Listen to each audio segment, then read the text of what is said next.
Cutie Pies. I am Lanikia, and you're watching What Happened on the Soaps. This is Days of Our Lives edition. Today is Monday, December the 25th, 2023. Merry Christmas to you who celebrate. All right, guys, let's go ahead and get into this. Today's episode on a scale of 1 to 10, I'm going to give it a solid 7. Honestly, I thought this was going to be like a throwaway episode, kind of, but it was actually pretty good. Let's go. It was too much Christmas music, so just drop down into the comment section to see the episode. Hopefully tomorrow it's just regular, and so I can start playing like doing it how I've been doing it. But anyways, let's go ahead and get into it. We see Ava has a dream, and she wakes. She okay. So Ava is dreaming, and Harris comes in, and he tells her, "I know why you broke up with me because you are fronting drugs out of the bistro and everything." And she wakes up from the dream and she realizes, oh, it was just a bad nightmare. Thank God. Right. So then later on, she's going about her day, and Harris comes by, and so you know he tells her that he got her a gift. And she was like, Harris, I told you, we broke up. And he was like, but I got you a gift. He got her this cute little necklace and everything. And he wants her to have it. And she said, but we're not together. I can't accept this. And he was like, no, one day we're going to be together because I know you feel the way I feel. I like these two together. I like the chemistry between the two of them. And so I do want them to get back together. To me, I was bored with Harris when he was trying to be with Hope, and when he was trying to be the guy that chased down with Steve and all that. I was like, oh, this character, I could, leave him. I don't have to take him. But now that he's with Ava, for some reason, I'm enjoying the character more, and I don't see him as Jason from General Hospital. I see him as Harris. So I don't know. I'm enjoying these two together and to see how this is all going to turn out because it's gonna be a mess, baby. All right, so let's move on from that. I'm not gonna hold y'all long. I know it's Christmas and everything, and you're with your families and stuff, so I'm not gonna hold y'all long. So then we go over here and we see Eric and no, we see EJ and Nicole. I wanted to say Eric and Nicole. We see EJ and Nicole, and she's just she's looking better. She's looking more refreshed, and she said she hates that she left Holly on her birthday, but EJ said no, she understands that you were having a hard time, especially with the baby. And she was like, I can't believe I took the baby. He said, but you weren't going to do anything. But she says Holly normally is up on Christmas and she's ready to go, and so she's going to go check on her. And he was like, okay. So Nicole goes up, and y'all know Holly was doing a little bit of drinking, and so when she's in her bedroom with a hangover, and she's taking medicine, and she looks at her phone and she's like, ooh, goodness, I did not send that message to Johnny, that thirsty little message I was sending him. She said, oh Lord, but I called him, but she can't remember what they talked about on the phone. So then the next thing we see is Nicole comes in, and Holly just tells, she was like, I can't believe you're not up for Christmas. And she says, oh, I just have a migraine. But Nicole gets close to Holly and she said, whoo, have you been drinking? And so Holly admits what she's done as far as drinking and everything. And of course, Nicole feels bad because she feels like this is her fault. She hasn't been paying attention to Holly because of everything she has going on. But we understand why Nicole. Yes, she should have been there for Holly's birthday. I mean, it would have been a nice thing to do.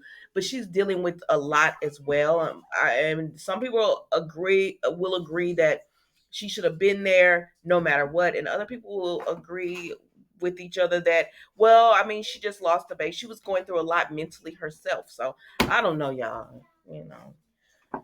Let's move on. So then Nicole decides to take Holly out and about so she gets fresh air and they can spend some time together, to celebrate her birthday and just mother daughter bonding. So when they do this, Holly goes ahead and she admits to Nicole, listen, uh, you know, this whole thing about Tate. And Nicole said, so is this why you're drinking and stuff? She said, no, I like Johnny. I'm going to be honest with you. I like Johnny. He's my favorite person. And I actually think it's love. And Nicole said, baby, that's not love. That's infatuation. You're just having a crush. And because you can't have your crush, you become deeper in that, which turns into infatuation because he does not love you back. He actually sees you as just his sister. And she said, and you don't want to feel that feeling of liking someone or wanting someone and they don't love you as much, or they don't love you at all. You don't want that feeling. So around this time, Eric comes up, and baby Nicole grabs Holly's hand. She about to take a run for it, and Eric stops her. Now Eric had been with Sloan earlier, so Eric was with Sloan, and he was telling her, you know, they were talking about everything that was going on, and he wanted to put the baby in the Christmas onesie. But remember, Nicole bought that Christmas onesie, so Sloan didn't want to put the baby Jude in it. And Eric said, she said, oh, he had a blowout earlier. He was in like 5 minutes. He said, or you just don't want to put the baby in it because Nicole bought it. I said, Sloan, put that baby in that onesie. But she doesn't want to. And she said, I don't want Nicole anywhere near my child. I can't believe she did that. I said, baby, you mean kidnap? Now, you know Sloan is my girl. I like Sloan. But I said, now, girl, sometimes you got to take the high road. She said, will not. I said, okay. So Sloan is like, I'm not doing it. I'm not putting him in anything that Nicole bought him, and I want her to stay away from my child. And then her and Eric really don't agree with this. So moving right along, Eric tells Sloan that he wants to take the baby for a walk. She said it's too cold. Just he said, well, what maybe a ride in the car. And I said, Sloan, why don't you go with him? And so she said, okay, you could do that. So he ends up leaving her, right? And so that's when we see Eric with Nicole. Now, he tells Nicole, I was gonna take the baby for a walk, but then I decided to do a ride in the car. But then I realized it's not as cold outside as I thought it was, and it's a beautiful day here in Texas. I hope you guys had great weather as well. But he said, I realized it's not as cold as I thought it was, so I decided to go ahead and do the walk. And Nicole said, I know you don't want me around your baby. And he said, Nicole, I don't feel like that at all. She said, but I'm sure your wife has a different opinion about that. And anyways, y'all, him and Holly and Nicole end up sitting down and enjoying some um I guess I don't know if they went to Sweet Bits or it's a store open or whatever, but anyways, they end up sitting down enjoying some tea and all that kind of stuff, and they're talking. And he said, "Holly, what's wrong with you?" And so he finds out that Holly's been drinking, and he says, "I'm not happy about that, but I know there's been a lot going on," and he wishes her a happy birthday and all that. Eric always gonna have a good relationship with Holly, kind of like Johnny has with Rafe. So he wishes her a happy birthday and all that. And they're sitting down and they're talking and they're just enjoying each other, right? And then Holly said, can I hold the baby? And he's like, bless you, mama. And he says, yeah. And so she holds the baby. He holds the baby. I mean, she holds the baby and everything, and it's cute. Now, at this point, Sloan and Leo come up, and he said, "Oh, look at that, the perfect family." Now, Leo and Sloan had met up at Sloan's apartment because as soon as Eric left, Leo came in, and he smells a mess, child, because he having to try to stay at the men's shelter. He said, I haven't showered in like 3 days." Or he can't shower in 3 days because there's a waiting list. And he said, and I had to eat that turkey dinner they gave me. And he said, Sloan, I'm gonna need you to give me some money. You need to fund my lifestyle. I want to stay at the Salem Inn. I want to stay at the top floor. I want to open mini bar and all this. And she said, baby, I can't fund that for you because I ain't got no money like that. And I said, so Sloan don't have a little change? And she said, no, I do not. I can barely afford this place. I said, well, Eric needs to work. Where does Eric work? Oh, I guess he works at the pub. I don't know if that's making enough money. And she said, and plus we got this baby now. I can't help you. I can barely afford this place. I have a child now. It is what it is. And he said, well, this horse right here, because they bought the baby at Jude a little horse rocker. He said that looked like that cost about the price of a real horse. So you gonna have to do something. And she said, stop threatening me, Leo. So anyways, they talking or whatever, and I guess she was going to get him a room at the Salem Inn. And that's when they run upon Eric and Nicole, because Leo had told Sloan that I know how much you love this baby because you was willing to turn me in and tell them that I had a reason to steal this baby. So I know you gonna give up the money. I said, Sloan, go and talk to Melinda so y'all can take care of this. Go talk to Melinda because Melinda would help you take care of this Leo problem. But I don't know, child. I think Sloan and Leo gonna end up being friends anyways. They're gonna be in this together because Leo lying just as much as Sloan is. Anyways, let's move right along. So then we see um Sloan sees them at the park, and I said she gonna be upset with you, Eric, because she told you not to have that man.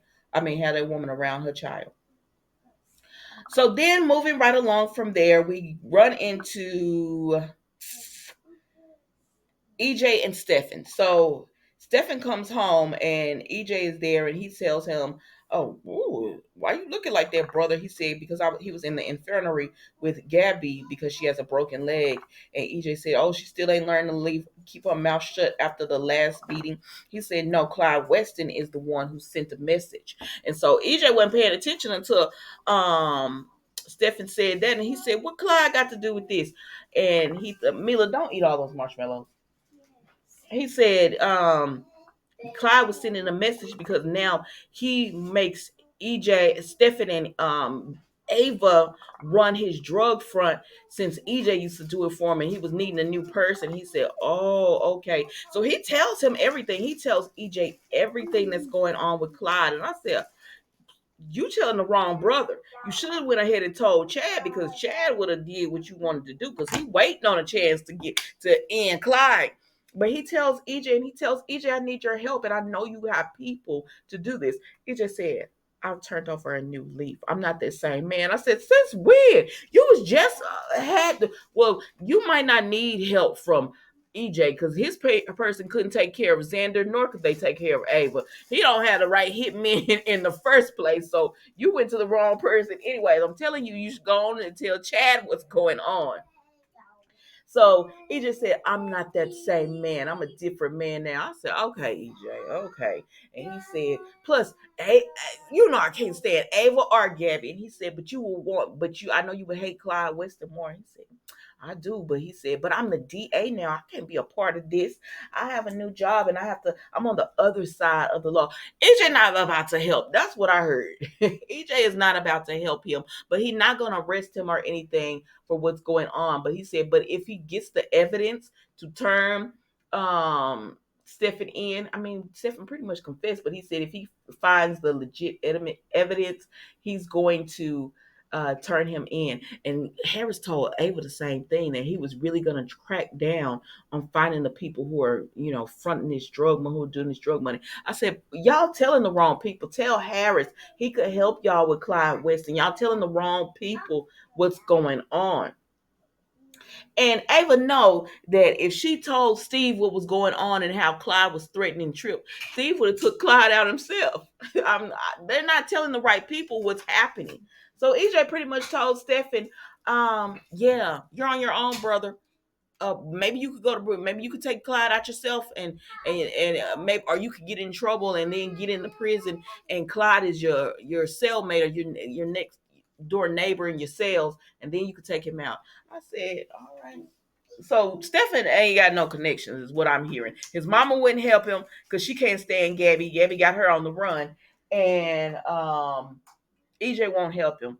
I said, "Well, tell Rafe.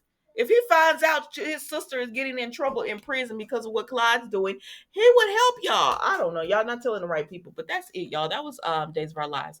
Enjoy the rest of your Christmas holiday. Be safe, be blessed, and I will see you tomorrow for an all new episode of What Happened on the Soaps Days of Our Lives edition. Thank you so much for watching.